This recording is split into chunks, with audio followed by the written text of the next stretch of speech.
इथं येण्यापाठीमागचं कारण असं आहे की आपल्याला सगळ्यांना माहिती आहे की काल जितेंद्र आव्हाडांनी जे काही ट्विट केलं आणि ते ट्विट वाचल्यानंतर साहजिकच आम्ही सगळ्यांनी ह्याच्या पाठीमागचं कारण काय ते समजून घेण्याचा प्रयत्न केला। मी इथं यायच्या आधी आज मी पुण्यात माझे 2 कार्यक्रम होते। पुण्यात लकीली मी आणि अंबादास दानवे विरोधी पक्षनेते विधान परिषद आम्ही दोघंही बरोबरच होतो।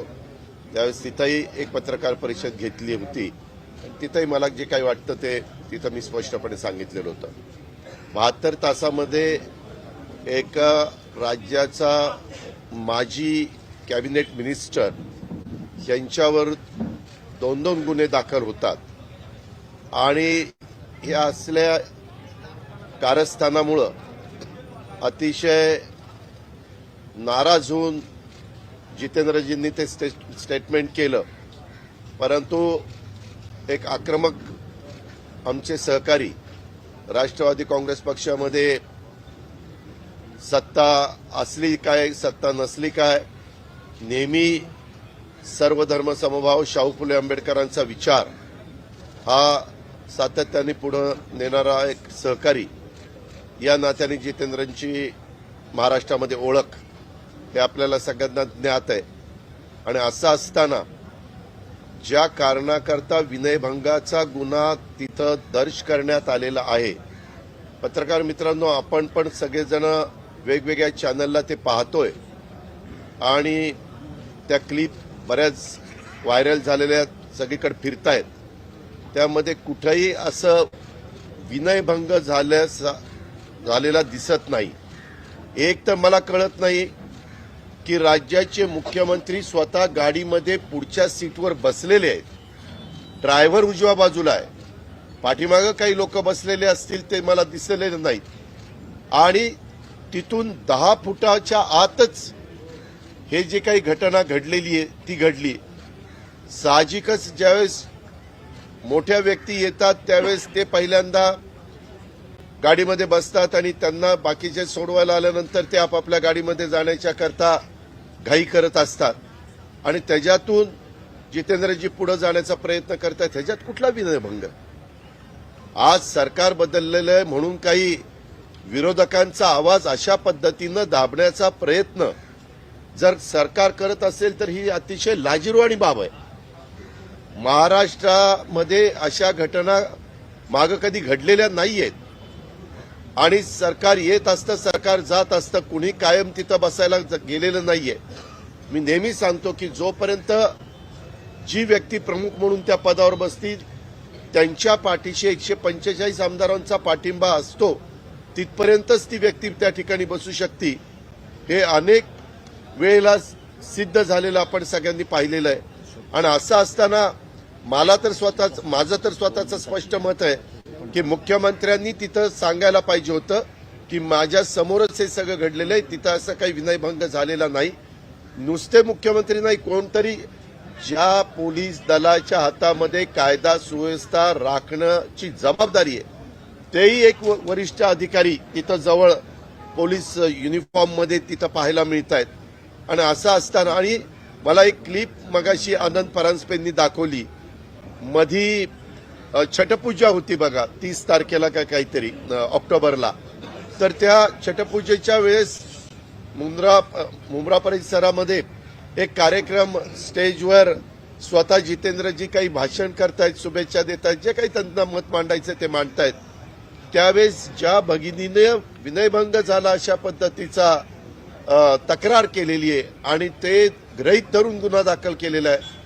त्यांना बहनजीबद्दल म्हणजे बहनजी म्हटलेलं आहे। मुंबईवरून आमच्या बहनजी येतात, त्या हसतायत तिथं, त्या जवळच तिथं उभ्या आहेत। म्हणजे ह्या पद्धतीनं जर महाराष्ट्रामध्ये राजकारण होणार असेल तर लोकशाही, संविधान, कायदा, नियम, घटना ह्या सगळ्यालाच तिलांजली देण्याचं काम चाललेलं आहे।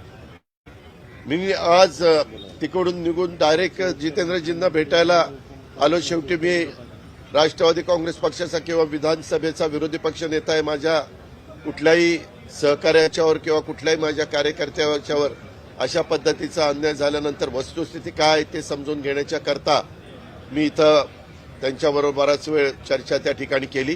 त्याच्या आधीचा पण गुन्हा ते आपण बघताय. त्याच्यात जी मारहाण झालेली आहे ती मारहाण झालेली व्यक्ती म्हणतेय की जितेंद्र आव्हाडांच्यामुळे मी वाचलो, अशा प्रकारचं त्यांचं स्टेटमेंट आहे. तरी देखील त्याच्यात जितेंद्रजी, आनंदजी आणि काही इतर सहकारी मित्रांना गुंतवण्याचा प्रयत्न झाला की कोर्टाने त्याच्यामध्ये जामीन दिला आणि त्याच्यानंतर ही घटना घडली. आता जसा जसा वेळ जाईल तसा तसा ह्याच्या पाठीमागचा सूत्रधार कोण आहे, कुणी त्या भगिनीला विनयभंगाचा गुन्हा नोंद करा अशा प्रकारचं सांगितलं गेले, हे निश्चित ह्याच्या पाठीमागं एक षडयंत्र आहे, हे माझं स्पष्ट मत त्या ठिकाणी झालेलं आहे. आणि अशा प्रकारचे षडयंत्र रचून आपल्या शाहू फुले आंबेडकरांच्या महाराष्ट्रामध्ये एक वेगळ्या प्रकारचं वातावरण तयार करण्याचा प्रयत्न होत असेल तर राज्याच्या मुख्यमंत्र्यांनी, राज्याच्या उपमुख्यमंत्र्यांनी दोघांनी पण यामध्ये जातीन लक्ष त्या ठिकाणी घातलं पाहिजे. याच्यामध्ये वस्तुस्थिती काय ती समजून घेतली पाहिजे. हा कायदा करत असताना देखील त्यावेळेसचे गृहमंत्री, त्यावेळेसचं जॉईंट सिलेक्ट कमिटी, याच्यामध्ये बरीच चर्चा झाली होती. आमच्या मंत्रिमंडळात पण चर्चा झालेली होती. कायदे आपण कुणावर अन्याय होऊ नये म्हणून करत असतो, परंतु कायद्याचा आधार घेऊन निष्पाप व्यक्तीवर जर अन्याय होत असेल तर हे देखील बरोबर नाहीये. हे पण घटनेला अनुसरून नाहीये. ह्याही गोष्टीची नोंद ही घेतली गेली पाहिजे. आणि त्याच्यामुळं अशा पद्धतीचा जर ह्याला प्रतिकार करायचा असेल, जे काही पोलीस पण दबावाखाली वागतायत, वास्तविक आम्ही पण सरकारमध्ये अनेक वर्ष काम केलंय. माझ्या माहितीप्रमाणे 1999 ते 2014 लागोपाठ 15 वर्ष आम्ही सरकारमध्ये होतो. त्यावेळेस अनेक वर्ष भुजबळ साहेब, जयंत पाटील साहेब आणि आर पाटील साहेब या तिघांच्याकडेच 15 वर्षामध्ये बराच काळ गृह मंत्रालय त्या ठिकाणी होतं. जवळपास 11 वर्ष तर आमच्या आर पाटलांकडे होतं, 1 वर्ष जयंतरावांकडे होतं, 2-3 वर्ष भुजबळ साहेबांच्याकडे होतं. अशा प्रकारची ते कारकीर्द आमच्यामध्ये महाविकास आघाडी असेल किंवा काँग्रेस आणि राष्ट्रवादीचं सरकार असेल, सुरुवातीपासून ह्या साधारण 17.5 वर्षामध्ये 17.5 वर्ष हे खातं राष्ट्रवादीकडेच होतं. कधी अशा पद्धतीचा त्या खात्याचा गैरवापर हा होता कामा नये, याबद्दलची खबरदारी. किंवा पवारसाहेब राज्याचे 4-4 वेळेला मुख्यमंत्री होते, त्याही काळामध्ये ते गृह मंत्रालय मुख्यमंत्री म्हणून त्यांच्याकडे त्या ठिकाणी असायचं. त्यावेळेस एक वेगळ्या प्रकारचा दरारा होता, आदरयुक्त दरारा होता. त्याच्यामध्ये अशा प्रकारचा अन्याय हा कुणावर होत नव्हता, ही पण वस्तुस्थिती आहे. आणि जर यदा कदाचित कुणी करण्याचा प्रयत्न केला तर त्याच्यामध्ये चूक ज्याची असेल त्याला तिथल्या तिथं खडसावण्याचं काम किंवा जी ऍक्शन घ्यायची असते ती ऍक्शन घेण्याचं काम त्या ठिकाणी करण्यात आलेलं आहे. परंतु आता गेले 5 महिने हे सरकार बदल झालाय. कसा बदल झालाय, काय बदल झालाय, त्याच्या खोलामध्ये मला जायचं नाही, ते उभ्या महाराष्ट्राला माहिती आहे. परंतु आज महाराष्ट्रातली सगळी जनता पाहतीये की याच्यामध्ये विनयभंगचा प्रकार कुठेही दिसत नसताना ते कलम घालून गुन्हा दाखल केला जातो आणि एका लोकप्रतिनिधीला त्या ठिकाणी अडचणीत आणण्याचा प्रयत्न केला जातो. आज आम्ही आमदार म्हणून ज्यावेळेस निवडून येतो 5-5 लाख लोकांचं प्रतिनिधित्व करतो. सातत्याने निवडून येत असताना लोकांशी व्यवस्थितपणे संबंध ठेवणं, त्याच्यामध्ये जात पात धर्म हे येऊ न देणं, नातं गोतं येऊ न देणं आणि सर्वांना बरोबर घेऊन जाणं, अशा पद्धतीचंच काम करावं लागतं. हीच महाराष्ट्राची शिकवण आहे, हीच महाराष्ट्राची परंपरा आहे. आणि त्या परंपरेलाच आज तिलांजली देण्याचं काम जे चाललेलं आहे ते अतिशय घातक आहे. महत्वाच्या विषयाला बगल देऊन नवीन कुठले तरी विषय निर्माण करायचे आणि त्याच्यातनं वातावरण डायव्हर्ट करण्याचा प्रयत्न करायचा, हे अतिशय चुकीचे प्रकार हे सध्याच्या काळामध्ये होत आहेत. राष्ट्रवादी काँग्रेस पक्ष, आम्ही सगळेजण त्या संदर्भात मगाशी अंबादास दानवेंनी पण सांगितलं, मी पण इथं आहे, आम्ही सगळेजण जितेंद्रच्या पाठीशी त्या ठिकाणी आहोत.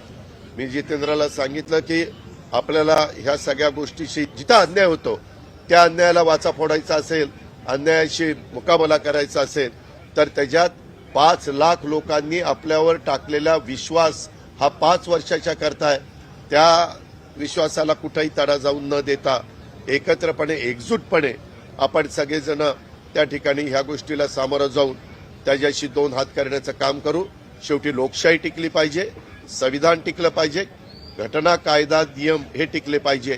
त्याच्यातून जरूर कुठंही आपल्या महाराष्ट्रातल्या महिलेवर, भगिनीवर, आईवर, मुलीवर अत्याचार होता कामा नये याची पण जाणीव आम्हाला सगळ्यांना आहे. परंतु नियमाचा घेऊन वेगळ्या पद्धतीनं विनयभंगाच्या बद्दलचं एक गुन्हा दाखल करणं आणि त्याच्यातनं लोकप्रतिनिधीला अडचणीत आणणं, चुकलेलं असेल जरूर तुम्ही ऍक्शन घ्या. पण चुकलेलं नसताना तुम्ही जर कुणाला मुद्दामून गोवण्याचा प्रयत्न करत असेल, नावमेद करण्याचा प्रयत्न करत असेल, त्याच्यातनं जनमानसामध्ये त्याची प्रतिमा मलिन करण्याचा प्रयत्न करत असेल तर हे लोकशाहीला अतिशय घातक आहे. एवढा मोठा भारत देश, एवढा मोठा महाराष्ट्र, यामध्ये सगळ्यांनीच आपलं तारतम्य ठेवूनच वागलं पाहिजे. आणि पोलिसांनी पण कुणाच्याही दबावाला न घाबरता, अलीकडे बऱ्याचदा वरिष्ठ पोलीस अधिकारी सांगतात अनेकांना किंवा आमच्यावर प्रेशर आहे, आमच्यावर दबाव आहे. अरे कायदा नियम काय सांगतो ते बघा ना. दबावाला आणि प्रेशरला घाबरायचं काय कारण आहे? ही पद्धत नाहीये. सरकार येत असतात, सरकार जात असतात, बदल होत असतात. याचाही नोंद ही सर्वच अधिकारी वर्गांनी त्या ठिकाणी घेतली पाहिजे. आज पण मी देवेंद्र फडणवीसांचं एक स्टेटमेंट वाचलेलं आहे की बाबा जे खर्च चाललेले आहेत, जे नियम चाललेले आहेत, कुठं मीटिंग बोलवल्या जातात तिथं वेळा पाळल्या जात नाहीत, कॅन्सल केल्या जातात, अधिकारी सगळे जमतात आणि पुन्हा ते जात आहेत. हे जे काही चाललेले प्रकार आहेत किंवा महागाई किंवा बेरोजगारी किंवा महाराष्ट्रातले मोठे मोठे प्रकल्प बाहेर जात आहेत, या संदर्भामध्ये काय सरकारची भूमिका आहे ते सरकारने सांगितलं पाहिजे. ते न होता या बाकीच्या गोष्टीलाच अधिकचं महत्व दिलं जातं. हे महाराष्ट्राचं दुर्दैव आहे. आणि म्हणून मी आज जितेंद्रजी, आनंदजी आणि सगळ्या बाकीच्या माझ्या सहकाऱ्यांना विनंती केलेली आहे. जरी जितेंद्रजींनी तशा प्रकारचं ट्विट केलेलं असेल तरी आदरणीय पवारसाहेब असतील, आमचे प्रांताध्यक्ष जयंत पाटील पण दुपारी 1:30 वाजता का 2 वाजता तुमच्याबरोबर प्रेस कॉन्फरन्स घेऊन गेले, किंवा मी असेल, माझे इतर अनेक सहकारी असतील, सगळ्यांचं हेच मत आहे की जितेंद्रजींनी ते ट्विट जे केलेलं आहे ते मागं घ्यावं आणि ह्या संदर्भामध्ये अतिशय आक्रमकपणे या जिथं जिथं अन्याय होत असेल तिथे तिथे अन्यायाला वाचा फोडण्याचं काम, अधिवेशन ज्यावेळेस असेल त्या वेळेस अधिवेशनामधले वेगवेगळ्या आयुधाचा वापर करून तिथं वाचा फोडण्याचं काम आम्ही सगळेजण करू.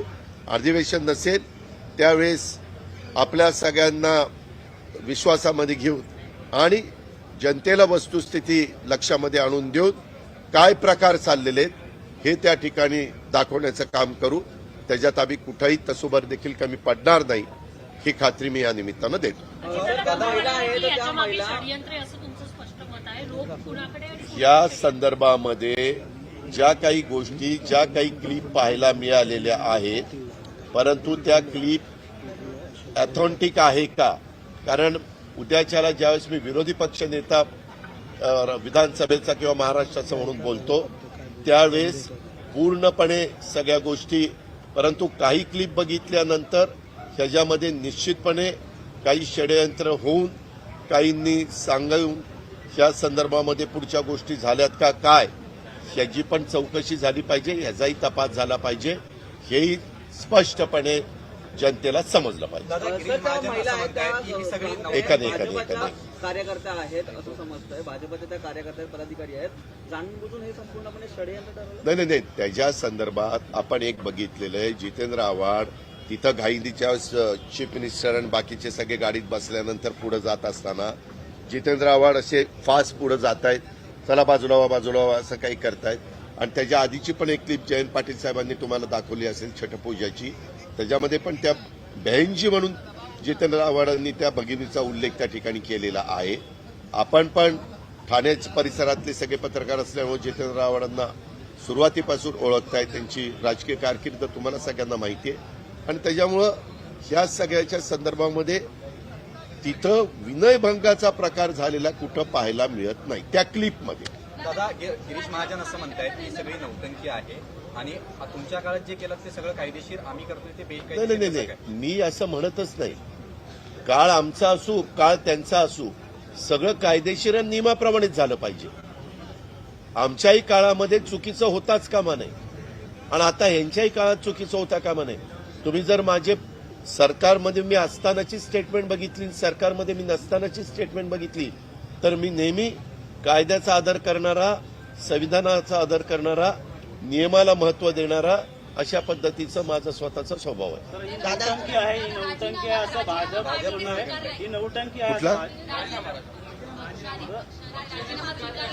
अहो, आज कळाल्या सांगलीवरून प्रांताध्यक्ष स्वतः आले, स्वतः भेटून त्यांनी सांगितलं, आज माणूस शेवटी तुम्ही आम्ही माणसं आहोत, माणूस कुठंतरी खचतो, नाउमेद होतो. काही चांगलं काम करत असताना 72 तासात 2 गुन्हे दाखल केले जातात, जाणीवपूर्वक गोवण्याचा प्रयत्न केला जातो. शेवटी मनुष्य आहे, त्यामुळं थोडंसं कधी माणूस खचून जाऊन काही ट्विट करू शकतो. मी पण बारामतीहून पुण्यावरून इथं डायरेक्ट आलेलो आहे. मी पण त्यांना त्या ठिकाणी आवाहन केलेलं आहे आणि मला विश्वास आहे की जितेंद्र आव्हाड आदरणीय पवार साहेबांना दैवत मानतात.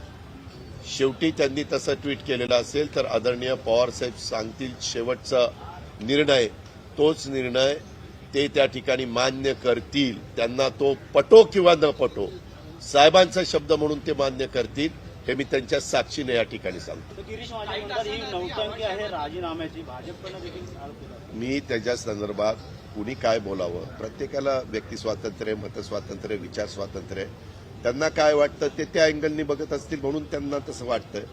मला त्याच्यामध्ये अजिबात वाटत नाही. ती क्लिप बघितल्यानंतर कुणीही जितेंद्र आव्हाडांच्या जागी असतो, तुम्ही आम्ही कुणी असतो, तर आपली पण अवस्था जितेंद्र सारखीच झाली असते. सर, जे महत्वाचे मंत्री आहेत त्यांच्याकडून देखील सुप्रिया सुळे यांच्यावरती बेताल वक्तव्य झालं होतं, मात्र त्यांच्यावरती कारवाई नाही झाली. मात्र अशा जे छोट्या गोष्टी आहेत यांच्यावरती मात्र मी आता इथं तुमच्याशी जितेंद्र आव्हाड या विषयाच्या संदर्भामध्ये बोललेलो आहे. मी त्याबद्दल मी सकाळी सांगितलं, कारण नदी मी 5 दिवस बाहेर परदेशामध्ये गेलेलो होतो माझी फॅमिली ट्रिपच्या निमित्तानं. त्याच्याबद्दल काय बोलायचं ते मी उद्या बोलतो.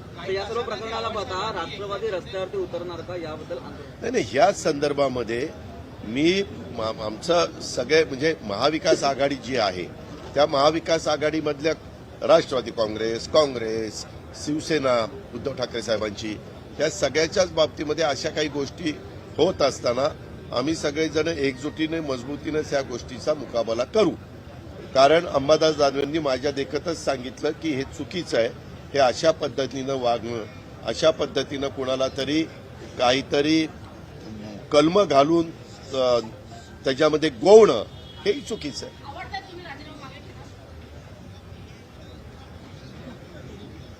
आता माझी प्रेस चालली असताना त्यांना कशाला मध्येच कळेल काय?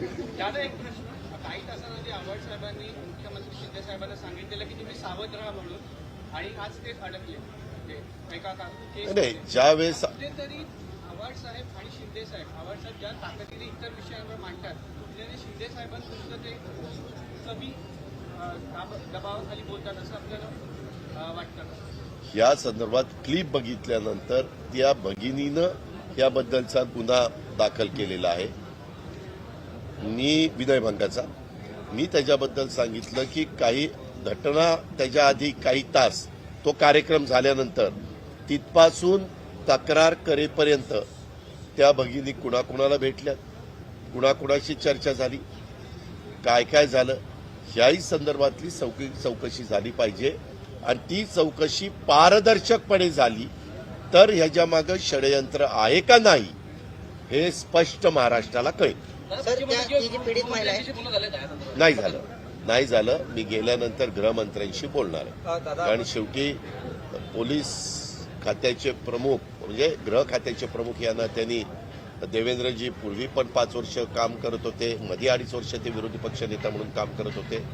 मी त्यांच्याशी विरोधी पक्ष नेता या नात्याने याविषयी बोलणार आहे. दादा, जी पीडित महिला आहे त्यांनी मुख्यमंत्र्यांशी भेटल्यानंतर हा मध्यरात्री गुन्हा दाखल केलेला आहे. कुठेतरी मुख्यमंत्र्यांच्या दबावाखाली हा मी गुन्हा- आपल्याला स्पष्टपणे आता एका पत्रकार मित्रांनी प्रश्न विचारल्याचे नंतर सांगितलेलं आहे की ती घटना किती वाजता घडली, काय घडली ते बघून गुन्हा दाखल करण्याच्या करता त्या कधी पोलीस स्टेशनला गेल्या, ते मधले काही तास, काही मिनिट, काही सेकंद जे काही झालेली आहेत त्याबद्दल पारदर्शकपणे चौकशी झाली पाहिजे आणि त्याच्यातली वस्तुस्थिती जर स्पष्टपणे पुढे आली तर ह्या संदर्भातलं सगळं जे काही आहे ते समोर येईल. तर काही तासापूर्वी म्हणजे काल जितेंद्र आव्हाड यांनी सांगितलेलं होतं की आम्हाला त्या धमक्या येत आहेत, तर त्याच्या काही वेळातच काही तासातच अशा प्रकारचा जो दुसरा गुन्हा आहे तो दाखल होतो. म्हणूनच त्यांनी त्याच्यातनं नाराज होऊन तशा पद्धतीचं ट्विट केलं ना. तुम्ही पण तुमचं पत्रकारितेचं काम करत असताना, व्यवस्थित काम करत असताना जर जाणीवपूर्वक तुम्हाला गोवण्याचा प्रयत्न कोणी करत असेल, कुठले तरी ज्या कायदे नियम आहेत त्या म्हणजे अडकवण्याचा प्रयत्न करत असेल तर साहजिकच आहे, माणूस आहे आणि त्याच्यामध्ये मग माणूस त्या ठिकाणी नावमेद होतो किंवा खचतो आणि अशा पद्धतीनं मग टोकाची भूमिकेचं स्पष्टीकरण करतो किंवा स्टेटमेंट करतो किंवा ट्विट करतो. दादा, विरोधकांना संपवायचं असं भाजपवरती आरोप होतो, विरोधकांना संपून टाकायचं, ही स्ट्रॅटेजी शिंदे वापरतात. मी आपल्याला सांगू का, या देशातली लोकशाही स्वातंत्र्य मिळाल्यापासून आजपर्यंतच्या घटना घडलेल्या पाहिल्या, अनेकांनी पंतप्रधान म्हणून, मुख्यमंत्री म्हणून प्रत्येकाची कारकीर्द बघितली, तर कधी ह्या देशामध्ये विरोधक हा संपू शकत नाही. जनता ह्या गोष्टी फार बारकाईनं त्या ठिकाणी बघत असते. जनतेला लक्षात आलं की इथं अन्याय होतोय, इथं चुकीचं होतंय, त्यावेळेस जनता ज्यांना डोक्यावर बसवते ती जनता त्यांना बाजूला पण करते. हा आजपर्यंतचा गेल्या 75 वर्षातला इतिहास आपल्या सगळ्यांच्या समोर आहे. अनेकदा पूर्वीच्या काळामध्ये तर बाकीचे पक्ष अतिशय लहान होते, त्यावेळेस एकच पक्ष काँग्रेस होता, परंतु त्याच्यानंतरच्या काळामध्ये देखील वेगवेगळ्या राज्यामध्ये प्रादेशिक पक्ष उदयाला आले. वेगवेगळ्या भागामध्ये, देशामध्ये देखील काही इतर पण पक्ष राष्ट्रीय पक्ष म्हणून उदयाला आले. हे आपण त्या ठिकाणी पाहतोय. त्याच्यामुळं असं कुणी कारण मधी काही भाजपच्या वरिष्ठांनी तसं स्टेटमेंट केलेलं होतं, विरोधक समोर राहिलाच नाही पाहिजे. लोकशाहीमध्ये असं नसतं. लोकशाहीमध्ये उद्याच्याला आम्ही सरकारमध्ये आलो तरी विरोधक हा असलाच पाहिजे. शेवटी सत्ताधारी कुठं चुकत असेल तर विरोधकांनी ती चूक लक्षामध्ये आणून द्यायची असते, त्यालाच लोकशाही त्या ठिकाणी म्हणतात.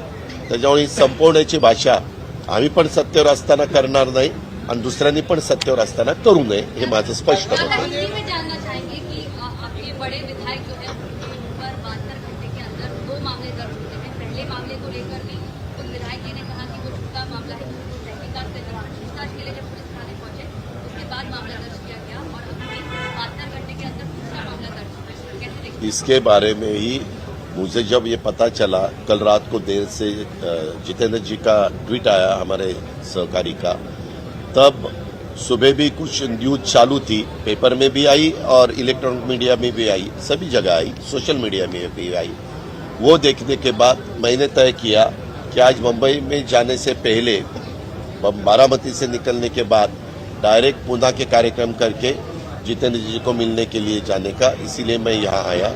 आने के बाद मुझे पता चला, मेरे पहले हमारे पार्टी के चीफ जयंत पाटिल भी यहाँ आके गए, उन्होंने भी ये सब उनकी तरफ से जितेंद्र जी के साथ बात की, मैंने भी बात की. ये बहुत गलत है. किसी विधायक को, जितेंद्र जी आज है उसमें, लेकिन कोई भी विधायक हो, वो एनसीपी का हो, कांग्रेस का हो, बीजेपी का हो, शिवसेना का हो, वो इंडिपेंडेंट हो या कोई भी पार्टी का हो, प्रहार पार्टी का हो, किसी के ऊपर भी ऐसा अन्याय नहीं होना चाहिए. अगर कोई उनकी तरफ से गलती होगी और वो संविधान के खिलाफ होगा, कानून के खिलाफ होगा, तो जरूर एक्शन लेनी चाहिए. दादा, उसका समर्थन हम बिल्कुल नहीं करेंगे.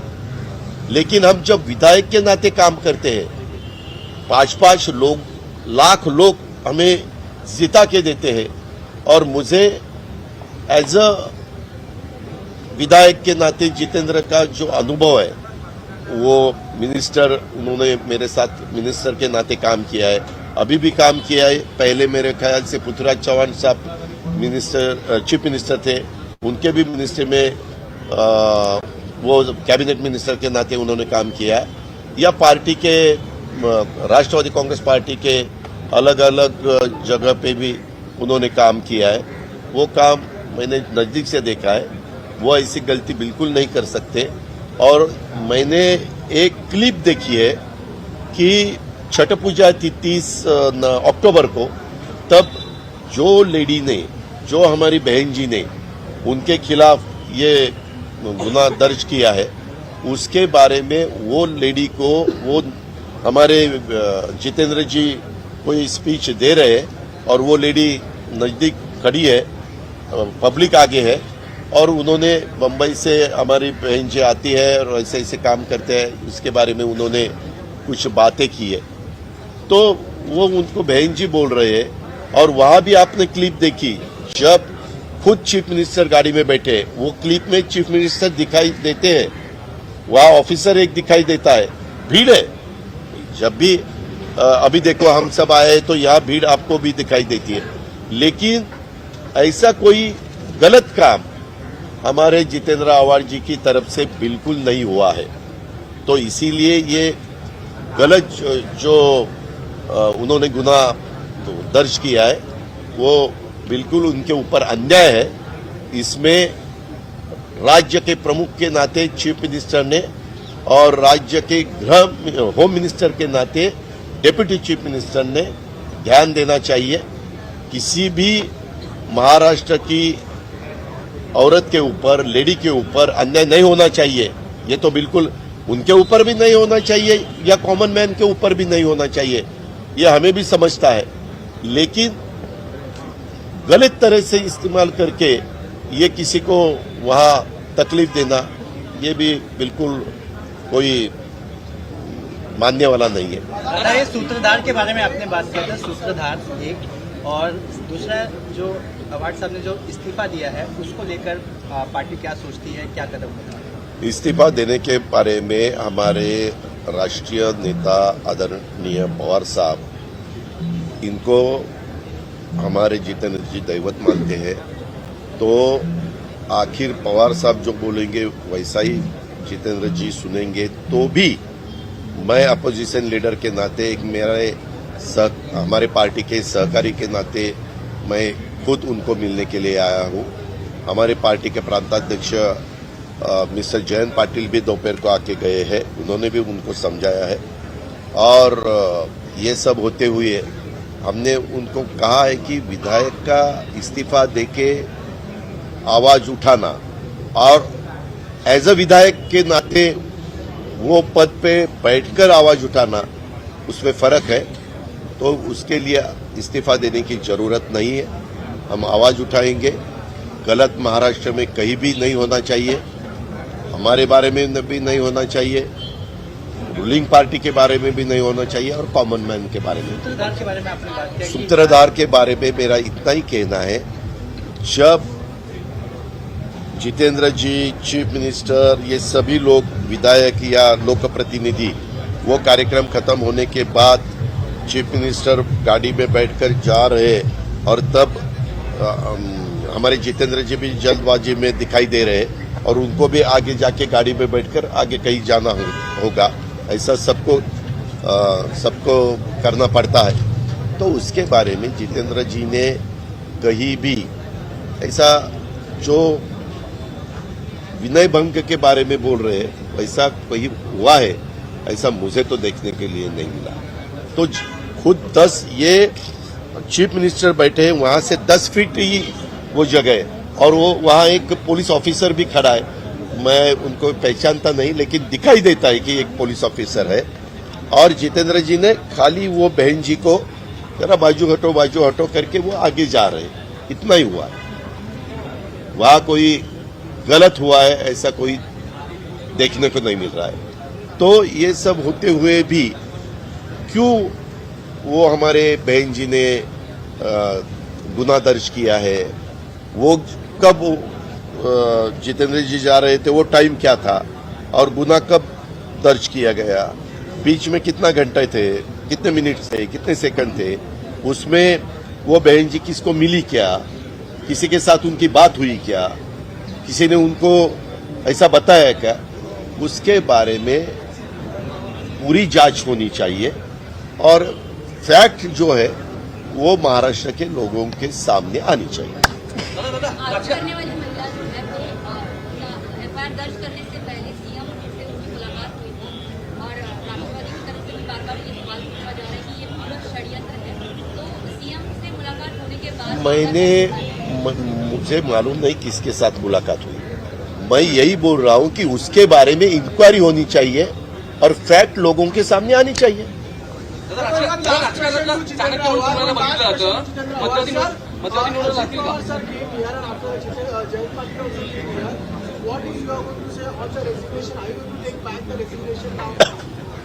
Let me give a thought to it.